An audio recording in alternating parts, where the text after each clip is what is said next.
We got one of them. They're still behind us! Stop that! Hey! I said stop!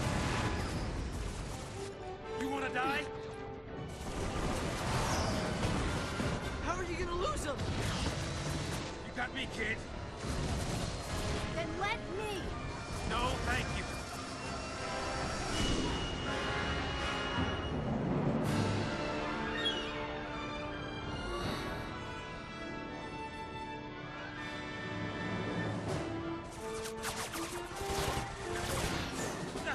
They're still on us?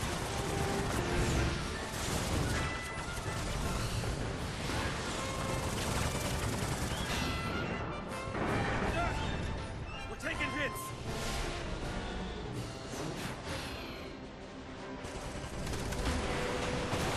Come on, give me a break.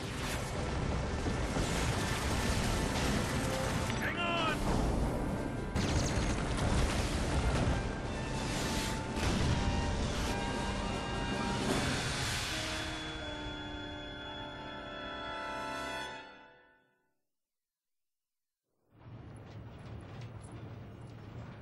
For the love of all that's good. Huh? Oh. Next, an update on the status of the Purge. Just moments ago, the Sanctum announced the successful conclusion of the Purge, along with the safe arrival of the Cocoon migrants to their new homes on Pulse. Yes, that is correct. There's no denying the enormity of the strain the Purge placed on us all. But given the tens of millions of lives at stake, there truly was no alternative. Primarch Daisley stood by the move, stressing the necessity of the relocation. When asked about the possibility of future purges, the Primarch remained non-committal, stating only that he would seek counsel with the fal'cie Eden and weigh all options before making a decision. Yeah, that's right. If it makes the Sanctum look bad, it never even happened.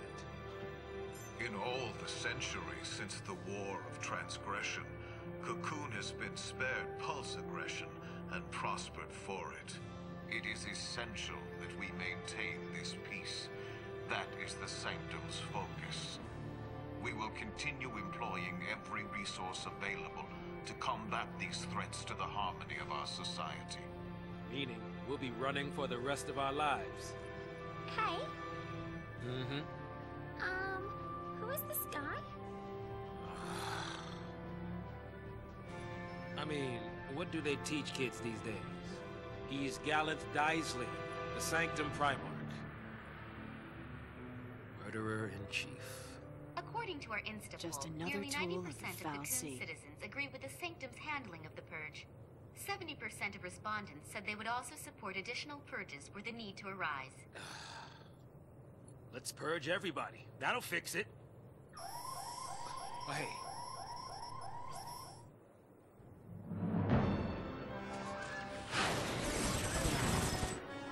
Points for perseverance.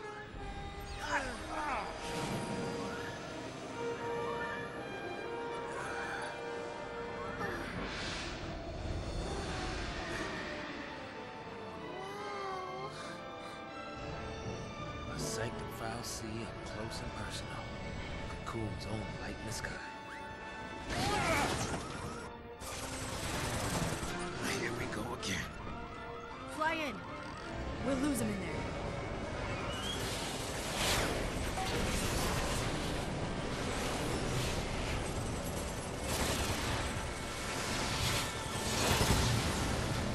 I like this fal'cie. There's more of them!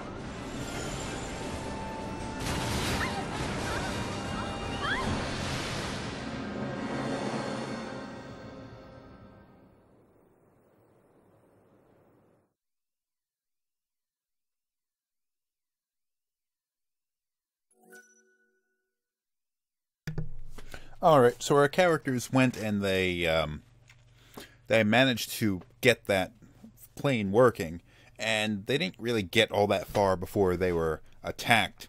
And well, they did manage to get away for a time, but we saw that video popping up talking about the Purge, And it has been sold to the public that the purge was successful and all of the people that were caught in it were relocated to Pulse. Now, of course, it's not true. They never even had any intention, probably never had any intention of actually sending the people there. They were probably just going to execute all of them. But the Sanctum didn't admit that they were going to do that, and they didn't admit that the purge got interrupted by the actions of lightning and snow. And then they neglected to mention that there were a number of them that escaped. So, it's been sold to everybody that it was successful. It wasn't. It's been sold to everybody it was a good idea when it wasn't. And our characters are sort of caught in a situation where they're never actually going to be able to escape because they're going to be hunted until the ends of the earth there.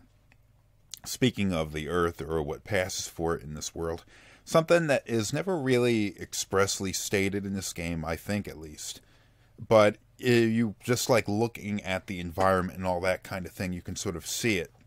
It's that Cocoon. I've described Cocoon as sort of being like a planet or a moon orbiting around Pulse, but that's not quite correct. People aren't living on the surface of Cocoon. They're actually living in the interior of it. Cocoon is a hollow shell of a world where the people are living on the interior of it, and a fal'cie rests in the middle, providing a kind of sunlight to everybody. It also gives them a sort of a nighttime, but it's sort of like a Dyson sphere kind of setup, with this sphere encircling a fal'cie, which provides them with sunlight. People are living somehow on the interior shell of it, although how gravity is supposed to work is kind of weird. I guess fal'cie magic makes that work too. But you can kind of see this every time the camera pans out wide, and you see how the environment doesn't sort of fade off in the distance or downward or anything like that, but you see it like swooping upwards. That's because they're living on the interior of a shell. The size of it, I'm not sure how big the world of Cocoon is, but it seems to be fairly significant in size. I mean, there are hundreds of millions of people living on Cocoon, but there is still large, like, unspoiled wilderness and all that kind of stuff there too, so it must be pretty big. Anyway, we're at a save mark. I just wanted to talk a little bit here about what was going on there before I ended this episode, because it was a cinematic episode. Also, it's pretty obvious that Vanille isn't from the same place as everybody else. Aside from her pretty thick accent that no one else seems to possess, she doesn't know who the Prime Minister was. And people aren't really taking note of any of that. I mean, if I were them, I probably would have, because I would have been immediately suspicious of everybody around me. Even this random group of lunatics that I got caught up with. And someone comes around talking funny and doesn't seem to know anything about the world. I'd think maybe she wasn't from around there. Although I would suspect that the people living in Cocoon have never had any experience dealing with people who are from away. Anyway, it's the end of this episode.